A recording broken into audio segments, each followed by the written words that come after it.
Hi guys, welcome back to my YouTube channel. तो सबसे पहले हम थोड़ा सा सिलेबस एनालिसिस कर लेते हैं कि हम क्या क्या चीज़ें पढ़ चुके हैं और हमें कौन कौन सी चीज़ें पढ़नी हैं। तो आपका यूनिट फर्स्ट हम पूरा कंप्लीट कर चुके हैं, जिसमें हमने पॉलिटिकल थ्योरी और पॉलिटिकल साइंस पढ़ा था। उसकी introduction, nature, scope, traditional approaches, modern approaches, we have covered everything. Okay, तो उसके बाद अब हम आ जाते हैं यूनिट 2 पे।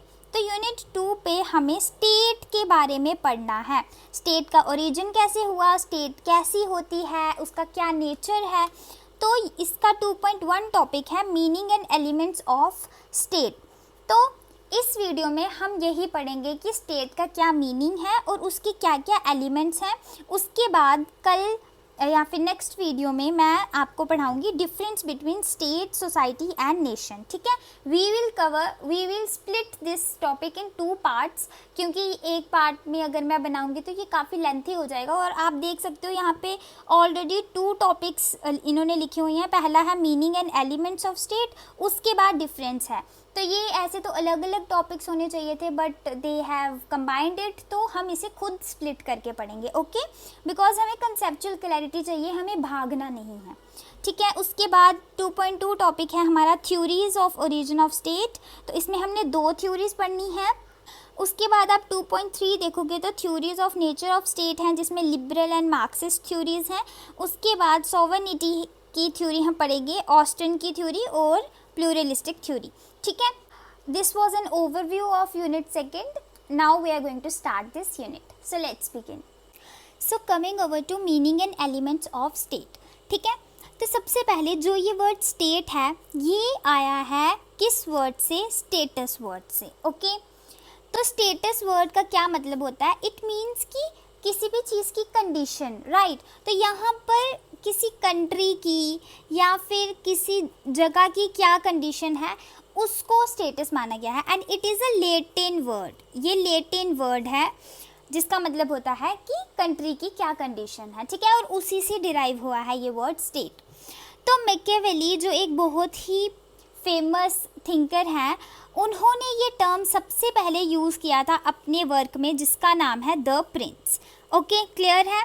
उसके बाद जो स्टेट है, स्टेट एक बहुत ही इम्पॉर्टेंट सोशल इंस्टीट्यूशन है। सोशल इंस्टीट्यूशन मीन्स कि यहाँ पर लोगों के लिए इंस्टीट्यूशन है। सोशल मीन्स कि anything that is related to society और रिलेटेड टू पीपल। तो यहाँ पर ये जो स्टेट है, ये भी लोगों के लिए ही बनी होती है। तो लोगों के लिए ही ये इंस्टीट्यूशन बना हुआ है और ये बहुत ही इम्पॉर्टेंट है। क्यों है ये इतना इम्पॉर्टेंट? क्योंकि without state there will be chaos और कन्फ्लिक्ट्स इन द सोसाइटी। अगर स्टेट नहीं होगी तो यहाँ पर लोगों में हड़कंप मच जाएगा, लोग आपस में लड़ना झगड़ना स्टार्ट कर देंगे। तो स्टेट का होना बहुत ही इम्पॉर्टेंट होता है। ठीक है, तो उसके बाद जो लास्की हैं, Laski is a very good thinker. He has given a very good definition, that is keystone of social arc. इन्होंने स्टेट को क्या बोला है कि ये कीस्टोन है सोशल आर्क का। Okay, right, correct. सो उसके बाद जो स्टेट है, स्टेट गवर्नमेंट और नेशन के साथ बहुत बार कंफ्यूज की जाती है। मतलब कि हम बहुत बार सोचते हैं कि ये गवर्नमेंट, नेशन, स्टेट एक ही चीज़ होती है, बट इसमें बहुत ही डिफरेंस है। आप जब पॉलिटिकल साइंस पढ़ रहे हो, you should know the meaning of each and every word. And each and every word जो अभी तक हम इंटरचेंजेबली यूज़ करते आए हैं, वो अब हम यहाँ पे वैसे यूज़ नहीं कर सकते। हर वर्ड का अलग मतलब है। नेशन का अलग मीनिंग है, स्टेट का अलग मीनिंग है, गवर्नमेंट का अलग मीनिंग है। तो स्टेट को हम इनसे अलग कैसे बोल सकते हैं? यहाँ पर हम 4 एलिमेंट्स की बात करेंगे स्टेट की। वो कौन कौन से 4 एलिमेंट्स हैं? 4 एलिमेंट्स मीन्स कि स्टेट में अगर ये 4 चीज़ें हैं, किसी सोसाइटी में या फिर किसी भी जगह ये 4 चीज़ें हमें देखने को मिल रही हैं, तो हम बोलेंगे कि हाँ ये स्टेट है। तो वो कौन कौन सी चीज़ें हैं? सबसे पहली चीज़ है पॉपुलेशन, वहाँ पर लोग होने चाहिए।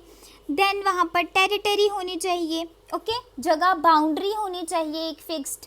उसके बाद वहाँ पर गवर्नमेंट होनी चाहिए, ठीक है, एक गवर्नमेंट होनी चाहिए जो कि लोगों को रूल करे, उनके लिए लॉज बनाए, राइट। उसके बाद वहाँ पर क्या होना चाहिए, सॉवरेनिटी होनी चाहिए, मतलब कि वो जो स्टेट है उसके ऊपर किसी एक्सटर्नल पावर का कंट्रोल नहीं होना चाहिए। वो वन मीन्स कि इंडिपेंडेंट होनी चाहिए अपने डिसीजंस। जैसे कि इंडिया है, इंडिया को कैसे रहना है, वो उसको अपने लोगों के लिए क्या करना है, या फिर वो कौन सी पॉलिसीज़ बनाएगा, वो कोई और इंसान उसको आके नहीं बता रहा है, कोई और कंट्री आके नहीं बता रही है, वो उनका खुद का डिसीज़न है।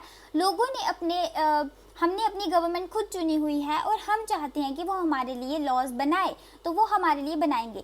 अब कोई बाहर का आके उनको नहीं बोल सकता या उनको इन्फ्लुएंस नहीं कर सकता कि आप ये लॉ बनाओ या वो लॉ बनाओ, जैसे कि ब्रिटिशर्स के टाइम पर होता था, ठीक है। Britain was controlling over India, तो हमारे ऊपर खुद का कंट्रोल नहीं था, वी वर नॉट स्वर्ण, ओके। तो हम स्वर्ण कब हुए हैं, जब हमें इंडिपेंडेंस मिली है, ओके, राइट। तो ये 4 एलिमेंट्स होते हैं स्टेट के, इनको हम डिटेल में आगे पढ़ेंगे, जो कि हमारा टॉपिक भी है meaning and elements of state. तो एलिमेंट्स हमें डिटेल में पढ़ने हैं, बट अभी आप जस्ट एज अ ओवरव्यू, जब आप इसका मीनिंग भी लिख रहे होंगे ना, तब भी आप ये एलिमेंट्स मेंशन कर देना, देयर इज़ नो प्रॉब्लम। तो उसके बाद एक डेफिनेशन है एरिस्टोटल की, हम वो पढ़ लेते हैं, जिसमें उन्होंने क्या बोला है कि state is a union of families और विलेजेस। स्टेट क्या होता है, एक यूनियन, एक यूनिट होता है किसका, फैमिलीज़ का और विलेजेस का। फैमिलीज़ मिलके विलेज बनाएंगी, तो फैमिलीज़ को मिलके जब विलेज बनेंगे, फिर विलेज मिलके एक स्टेट बनाते हैं। और उसमें क्या होता है, उनका एंड मीनिंग या फिर उनका एंड मोटिव क्या होता है कि उनको एक परफेक्ट और सेल्फ सफिशिएंट लाइफ चाहिए, कि वो बस खुद में संतुष्ट रहें, ऐसी लाइफ चाहिए जिससे उनका क्या मतलब है कि उनको एक हैप्पी एंड ऑनरेबल लाइफ चाहिए, एक खुश लाइफ चाहिए और एक ऑनरेबल लाइफ चाहिए जिसमें उनकी इज्जत हो, ठीक है। तो बस उनको यही चीज़ें चाहिए, और जहाँ पे ये चीज़ें मिल गई उनको, तो हम बोल देंगे कि हाँ ये एक अच्छी स्टेट है, it is an ideal state, okay. Now coming over two elements of state. State के कौन कौन से एलिमेंट्स हैं, तो सबसे पहले स्टेट का जो एलिमेंट है वो है हमारी गवर्नमेंट, ओके। उसके बाद जो दूसरा एलिमेंट है वो है पॉपुलेशन, उसके बाद है सॉवरेनिटी, एंड उसके बाद है हमारे पास territory. So these are the elements of a state. अगर किसी स्टेट के पास ये चारों के चारों एलिमेंट्स हैं, ये चारों के चारों एलिमेंट्स उसके पास हैं, तो हम बोलेंगे कि ये एक स्टेट है। और अगर इसमें से एक भी चीज़ मिस हो रही है तो हम बोलेंगे कि it is not a state, right. तो अब देखो, सबसे पहला एलिमेंट हमारा है पॉपुलेशन, ठीक है। तो पॉपुलेशन का क्या मतलब होता है, पीपल, लोग, ठीक है। तो लोग जो होंगे वही मिलके पॉपुलेशन बनाएंगे। तो क्या बोला, हमें क्या माना गया है पुराने थिंकर्स के अकॉर्डिंग, कि जो हमारी पॉपुलेशन है स्टेट की, it should neither be too big nor too small. वो ना ही बहुत बड़ी होनी चाहिए ना ही बहुत छोटी, मतलब कि वहाँ पे बहुत ज़्यादा लोग भी नहीं होने चाहिए और बहुत कम भी नहीं होने चाहिए, इट शुड बी एवरेज, ठीक है। वहाँ पे एवरेज नंबर्स होने चाहिए। तो अलग अलग थिंकर्स ने ना अलग अलग नंबर्स को एवरेज बताया। फॉर एग्जांपल प्लेटो के अकॉर्डिंग एवरेज नंबर्स क्या थे, 5040। अगर 5040 लोग हैं एक स्टेट में, तो it will be considered as an ideal state. But this is not possible in today's world. आज के वर्ल्ड में इतनी कम पॉपुलेशन किस स्टेट की, किस कंट्री की है ही नहीं किसी भी कंट्री की। तो आप देखो, आजकल लोग करोड़ में है, अरबों में है, तो आप कैसे ये वाला मतलब उसमें इम्प्लीमेंट कर सकते हो। So it was just for your consideration. ऐसा कुछ नहीं है अभी, मतलब कि आप ज़्यादा इंक्रीज़ इन नंबर्स को कर सकते हो, ठीक है। अभी ये इम्प्लीमेंट यहाँ पर नहीं हो सकता। उसके बाद क्या है कि वो इतनी लार्ज होनी चाहिए, it should be large enough कि वो सेल्फ सफिशेंट हो। क्या हो, सेल्फ सफिशेंट, मतलब कि वो एटलीस्ट अपने डिज़ायर्स खुद फुलफिल कर पाए, उसे किसी और के ऊपर निर्भर नहीं रहना पड़े, तो वो इतनी लार्ज होनी चाहिए स्टेट, और it should be small enough कि वो ईजिली गवर्न हो पाए, ठीक है, कि उसको स्टेट ईजिली गवर्न कर पाए, जो गवर्नर्स हैं या जो गवर्नमेंट है वो ईजिली गवर्न कर पाए, उनको इतने कम उनके नंबर होने चाहिए। तो देखो वो ना ही ज़्यादा बड़ी होनी चाहिए ना ही ज़्यादा स्मॉल होनी चाहिए, ठीक है। उसके बाद है कि होमोजीनियस पॉपुलेशन नहीं होनी चाहिए। होमोजीनियस पॉपुलेशन मीन्स कि एक ही जैसे लोग, एक ही रेस के, एक ही रिलीजन के, एक ही कास्ट के लोग वहाँ पर नहीं होने चाहिए। It should be a mixture, वहाँ पर एक मिक्सचर होना चाहिए लोगों का, हर कम्युनिटी वहाँ पे इन्वॉल्व होनी चाहिए, ठीक है, डिफरेंट डिफरेंट कम्युनिटीज़ होनी चाहिए वहाँ पर। और वहाँ पर क्या होना चाहिए, इंटरेस्ट ऑफ डिफरेंट ग्रुप्स को फुलफ़िल किया जाना चाहिए। अगर कोई माइनॉरिटी का ग्रुप है तो उसका भी इंटरेस्ट फुलफ़िल किया जाना चाहिए। ये नहीं हो कि सिर्फ पॉपुलेशन जिनकी ज़्यादा है वही डोमिनेट किए जा रहे हैं वहाँ पर, ऐसा नहीं होना चाहिए। So this was the element of state. Coming over to the next element that is territory. तो टेरिटरी क्या होती है, बाउंड्रीज, ठीक है। तो जैसे ये एक स्टेट है तो ये स्टेट की ये टेरिटरी रहेगी और यहाँ पर इसके अंदर रहने वाले लोग इसकी पॉपुलेशन कहलाएंगे, ठीक है, ये हो जाएगी इस स्टेट की पॉपुलेशन, करेक्ट। उसके बाद देखो ये जो टेरिटरी होती है ना ये फिक्स्ड होती है, मतलब कि ये फिक्स्ड है, यहाँ से आप इसको हिला नहीं सकते, या फिर कोई इंसान आके ये नहीं बोल सकता कि ये यहाँ पे नहीं, चलो इसको शिफ्ट कर देते हैं यहाँ पे। नो, अगर आपकी यहाँ पर है तो यहाँ पर ही रहेगी, क्योंकि यहाँ से आगे किसी और स्टेट की टेरिटरी स्टार्ट हो जाएगी तो आपको उसके लिए ऑक्यूपाई करना पड़ेगा, either you have a war और समथिंग। तो अगर आप वॉर करोगे तो जाके आपको वो टेरिटरी मिलेगी, otherwise it is fixed, okay. तो सबसे पहली चीज़ क्या होती है कि ये फिक्स्ड होती है। उसके बाद क्या होता है कि ये टेरिटरी क्यों इम्पोर्टेंट है, वाई इट इज़ इम्पोर्टेंट, क्यों है ज़रूरी। तो क्यों है वो ज़रूरी, लिव एंड ऑर्गेनाइज, रहने के लिए और ऑर्गेनाइज करने के लिए। जो लोग हैं वो रहेंगे इस टेरिटरी के अंदर, रहेंगे और ख़ुद को वो ऑर्गेनाइज कर सकते हैं उस हिसाब से कि हमारी ये टेरिटरी है और हमने यहाँ पर रहना है सब ने। तो वो किस तरीके से खुद को ऑर्गेनाइज करेंगे, सोशली भी और पॉलिटिकली भी। उनको पता है कि हम इस टेरिटरी के अंदर आते हैं तो इस टेरिटरी पर रूल करने वाले लोगों के हमने लॉज फॉलो करने हैं, जो इस टेरिटरी की गवर्नमेंट है उसको हमने मानना है। तो उनके मन में ये क्लैरिटी हो जाएगी कि वो किसके अंडर हैं या फिर वो किस स्टेट से बिलोंग करते हैं। They will have that clarity in their mind. उसके बाद क्या होता है कि जो ये टेरिटरी है ना, टेरिटरी में क्या क्या चीज़ें आती हैं। टेरिटरी में आ जाती है land, air, water and space. All of these things are concluded in territory, ठीक है। ये सब चीज़ें टेरिटरी में आती हैं। लैंड हो गया, वहाँ की हवा, वहाँ का पानी, वहाँ की स्पेस, एवरीथिंग जो उस टेरिटरी के अंदर हो उस पर उसी स्टेट का हक होता है, ठीक है। उसके बाद ये टेरिटरी क्यों ज़रूरी है, ताकि लोगों को उनकी सिटीजनशिप मिल सके, लोगों को एक जगह पर रहने का वजूद मिल सके कि वो इस जगह के सिटीज़न हैं, ठीक है। उसके बाद जो ये नोमैडिक ट्राइब्स होते हैं, nomadic tribes that move from one place to another, they are not settlers, वो एक जगह पर सेटल नहीं होते हैं, they just roam from one place to another in search of, किसी भी चीज़ की सर्च कर सकते हैं, in search of food, shelter और एनीथिंग। उनको वहाँ पर एक जगह रहना उनको पसंद नहीं आता है, तो इसीलिए जो नोमैडिक ट्राइब्स हैं दे कांट फॉर्म स्टेट, वो स्टेट को फॉर्म नहीं कर सकते। क्यों नहीं कर सकते, क्योंकि वो एक जगह पर सेटल ही नहीं हो सकते, और टेरिटरी में सबसे पहले तो सेटलमेंट ही चाहिए है, आपको एक जगह पर रुकना पड़ेगा उसके लिए। तो आप नोमैडिक ट्राइब्स को नहीं बोल सकते हो कि वो स्टेट बनाए। उसके बाद क्या है, स्फीयर ऑफ सॉवर्निटी। तो ये जो हमारी टेरिटरी है ये हमें सॉवर्निटी का स्फीयर देती है कि जो सॉवर्निटी है वो इस टेरिटरी के अंदर वाले लोगों को के लिए है, और ये टेरिटरी खुद में स्वर्ण है, तो उसको एक आइडेंटिफिकेशन देती है कि किसको सॉवर्निटी चाहिए, तो इस टेरिटरी को चाहिए, ठीक है।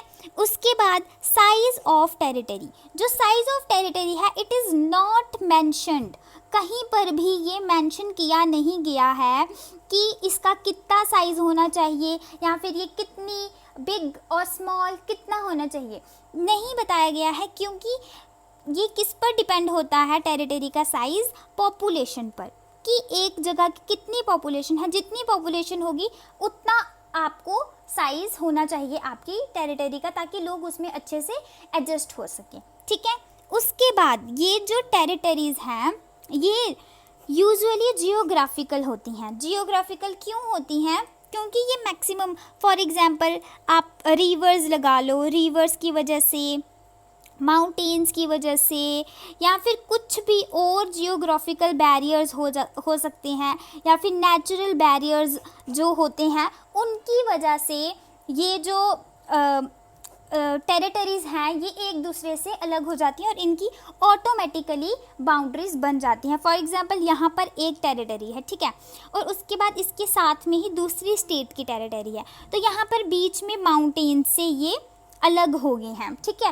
तो ये देखो ये क्या है, ये नेचुरल बैरियर आ गया ना इनके बीच में, तो इस बैरियर की वजह से ये नेचुरली ही एक दूसरे से अलग हो जाते हैं। तो मैक्सिमम जो स्टेट्स हैं उनका मैक्सिमम टेरिटरीज जो हैं वो जियोग्राफिकल बैरियर्स की वजह से ही बन जाती हैं। उनको खुद से थोड़ा सा ही एरिया कवर करना पड़ता है या थोड़ा सा ही एरिया वो बचाएंगे अपना, वरना मैक्सिमम माउंटेन्स और रिवर्स की वजह से वो अपना उनका जो टेरिटरी है, एरिया है, वो बन जाता है। Okay, clear. Now coming over to the next element of the state, that is sovereignty. तो सॉवर्निटी क्या होती है? सॉवर्निटी का मतलब होता है सुप्रीम, जो चीज़ सबसे सुप्रीम हो और उससे ऊपर और कुछ नहीं हो, ठीक है, या फाइनल लीगल अथॉरिटी भी हम बोलते हैं सॉवर्निटी को। तो सॉवर्निटी की दो टाइप्स होती हैं, internal sovereignty and external sovereignty, ठीक है, इंटरनल एंड एक्सटर्नल।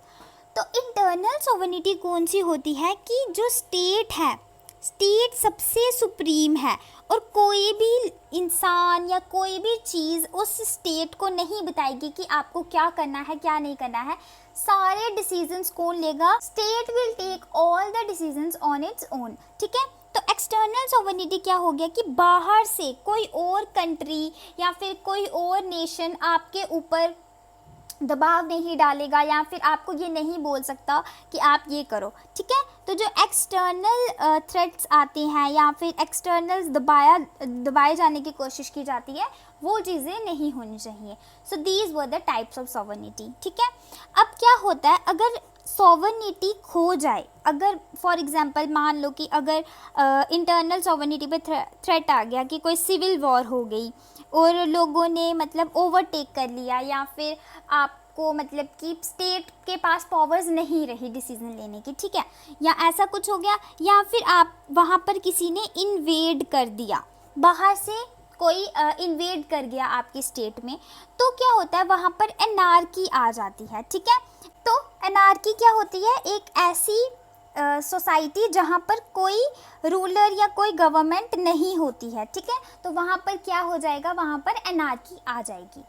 और एनार्की आने की वजह से क्या होगा? डिसअपेयरेंस ऑफ स्टेट, स्टेट जो है वो डिसअपेयर हो जाएगी। So we can say that sovereignty is very very very important for a state, because अगर सॉवर्निटी नहीं रहेगी तो हमारी स्टेट ही डिसअपेयर हो जाएगी, it will not be considered as a state. Clear? Now coming over to our last element, that is government, ठीक है। अब हम लास्ट एलिमेंट पढ़ने वाले हैं गवर्नमेंट के बारे में। तो गवर्नमेंट क्या है? गवर्नमेंट एक तरीके से मशीनरी है, ठीक है। एक मशीन क्या होती है? मशीन होती है एक ऐसी चीज़ जो लगातार काम कर रही है, लगातार काम कर रही है। तो गवर्नमेंट भी हमारे लिए लगातार काम करती रहती है, ठीक है। और वो क्या करती है? कॉमन पॉलिटिक्स, जो हमारी कॉमन पॉलिटिक्स है, मतलब कि ऐसी पॉलिटिक्स जिसमें सभी के सभी लोग इन्वॉल्व्ड हैं, सभी के सभी लोगों की पॉलिटिक्स को क्या करती है वो? इट डिटरमाइंस इट, उनको डिटरमाइन करती है। और कॉमन अफेयर्स होते हैं जो, मतलब कॉमन अफेयर्स ऐसे अफेयर्स या फिर ऐसी ऐसे कुछ इश्यूज के बारे में बात करती है जो कि कॉमन हो, जो सभी लोगों को इम्पैक्ट कर रहे हो, तो उन इश्यूज को ये रेगुलेट करती है, ठीक है। It regulates common affairs and उसके बाद कॉमन इंटरेस्ट होते हैं जो लोगों के, जो कि सबके इंटरेस्ट के लिए अच्छा हो, उन वैसे इंटरेस्ट्स को वो क्या करती है, प्रमोट करती है। It promotes those interests. और देखो यहाँ पर कौन कौन सी 3 चीज़ें आई। सबसे पहले कॉमन पॉलिटिक्स, ठीक है। कॉमन पॉलिटिक्स में क्या आ गया, जैसे कि कोई भी लॉ या फिर कोई भी ऐसी चीज़ वो डिटरमाइन करेगी जो कि सबके लिए अच्छी हो।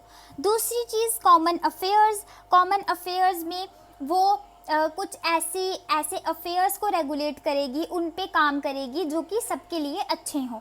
उसके बाद कॉमन इंटरेस्ट ऐसी चीज़ें बनाएगी, फॉर एग्जांपल रोड्स बना दिए या फिर कोई ऐसी कोई स्कीम ले आए जो सबके लिए अच्छी हो, ठीक है। तो उन चीज़ों को ये प्रमोट करती है। ये काम किसका है, गवर्नमेंट का, ओके। उसके बाद गवर्नमेंट क्या करती है, it maintains law and order. Law और ऑर्डर को मेंटेन करके रखना किसका काम होता है, गवर्नमेंट का। अगर कोई लॉ एबॉलिश कर रहा है या फिर लॉ को नहीं मान रहा है तो उसको सज़ा देना, उस इंसान को सज़ा देना, उसकी जजमेंट करना, ये सब किसका काम है, ये भी गवर्नमेंट का काम है। उसके बाद गवर्नमेंट हमारे लिए क्या क्या चीज़ें करती है। सबसे पहली चीज़ कॉमन सर्विसेज प्रोवाइड करती है हमें, ठीक है, ऐसी सर्विसेज जो कि सभी लोगों को चाहिए होती हैं। उसके बाद करेंसी इशू करेगी। उसके बाद डिफेंस, हमें बचाएगी, फॉरेन अटैक हो जाए हम पे, हमें उससे बचाएगी। देन फॉरेन रिलेशंस, हमारी तरफ से जाके दूसरे देशों के साथ रिलेशन बनाएगी। देन ट्रांसपोर्ट, एक जगह से दूसरी जगह तक ट्रांसपोर्ट करना है तो उसके लिए फैसिलिटीज़ प्रोवाइड करेगी। कम्युनिकेशन, हमें बातचीत करनी है आपस पे, कम्युनिकेशन की रिस्पॉन्सिबिलिटी गवर्नमेंट के पास है। तो गवर्नमेंट और जो स्टेट है, ये दोनों चीज़ें आपस में अलग हैं। आप ये नहीं बोल सकते कि ये इंटरलिंक्ड हैं, दे आर नॉट इंटरलिंक्ड। क्यों? क्योंकि अगर एक गवर्नमेंट गिर जाती है, फॉर एग्जांपल बीजेपी है, तो बीजेपी अगर हार जाए तो बीजेपी गिर जाएगी, लेकिन हमारी गवर्नमेंट को थोड़ी ना कोई, मतलब हमारी स्टेट को थोड़ी ना कोई असर हो रहा है, हमारी कंट्री को क्या असर होगा। वी आर ओके, हमें तो न्यू गवर्नमेंट मिल जाएगी। अगर वो हार गई, हम न्यू गवर्नमेंट बना लेंगे, हम दोबारा से इलेक्शंस कर लेंगे, हम दोबारा से अपना प्राइम मिनिस्टर बना लेंगे, है ना। तो हमें उससे कोई प्रॉब्लम नहीं होने वाली है। तो इसी तरीके से अगर कोई गवर्नमेंट गिर जाती है, इफ़ इट फॉल्स, तो उससे कुछ डिस्टर्ब नहीं होगा एक स्टेट की आइडेंटिटी में। आइडेंटिटी नहीं बदलेगी स्टेट की, state will remain a state, वो स्टेट ही रहेगी। ऐसा कुछ नहीं होगा कि वो स्टेट ही नहीं रहेगी, वो स्टेट ही रहेगी। इट्स जस्ट दैट कि हमें न्यू गवर्नमेंट जल्दी से बनानी चाहिए, ठीक है। तो बस यही चीज़ें हमें इसमें पढ़नी थी और हम चारों एलिमेंट कर चुके हैं। चारों एलिमेंट्स मैंने आपको समझा दिए हैं। आप अच्छे से अपना आंसर लिख के आना। All the very best for your studies. Thank you so much for watching this video till end. I will see you soon. Take care, bye bye.